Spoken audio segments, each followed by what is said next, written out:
Nous sommes à la Galerie de la Tour Morillon.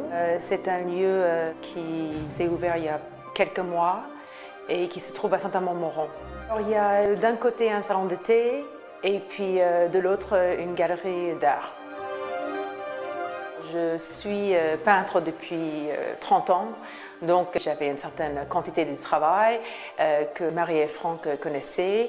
Et cette série qui est en cours depuis 2001, donc, que j'intitule Mon Daily Bread. Donc, on a décidé que ce serait cette série-là qui serait exposée pour cette exposition qui s'appelle Anthologie du pain quotidien. Et l'idée pour cette exposition qui est un peu particulière parce que j'ai exposé la série à maintes reprises, mais cette exposition est particulière dans le sens où c'est la première fois qu'on décide de choisir des œuvres qui sont représentatives des différentes évolutions picturales de la série. Depuis que c'est en cours jusqu'aux dernières œuvres qui ont été achevées il y a une semaine par exemple, comme le grand collage qui est derrière moi.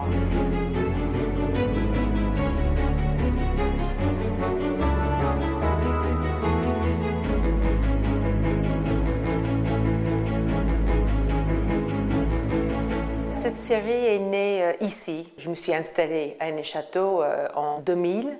J'étais déjà peintre, c'était déjà mon activité principale et pour la première fois depuis 15 ans, je ne pouvais pas peindre à l'huile parce qu'on avait déménagé dans une maison avec une grange qui était en très grosse rénovation. Et puis les rénovations étaient importantes, ça prenait très longtemps, des mois passés, je venais d'avoir mon premier fils et puis j'achetais mon pain quotidien tous les jours et j'ai jeté le papier que l'entourait. Je me suis dit un jour quand le besoin de peindre devenait de plus en plus grand parce que je ne faisais que écrire dans mon journal et faire des dessins, des choses comme ça à l'encre qui sont ici exposées aussi pour la première fois. Et un jour, je me suis dit, mais pourquoi pas faire un dessin sur ce papier-là Et puis, depuis ce jour-là, je n'ai jamais arrêté de récupérer ces papiers et de les utiliser comme support. C'est d'ailleurs la première image qui est dans le livre du Daily Bread, qui représente la première Daily Bread que j'ai terminée. Alors, il est dans une collection privée à Pittsburgh.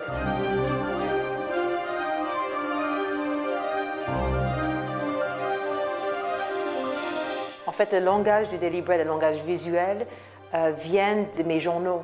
En fait, mes journaux de peintre, où j'écris à l'encre, où je dessine, c'est-à-dire le langage du Daily Bread, le langage visuel, sort directement de mes journaux.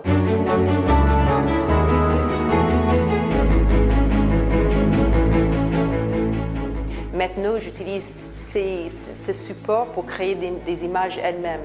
Donc, du fait que ça a toujours devenu d'autres choses, que ça a toujours évolué, c'est ça qui est important. Je pense que c'est pour ça que je peux toujours avoir l'intérêt de travailler avec ce support. Ça a toujours autant de sens pour moi, je suis toujours aussi inspirée.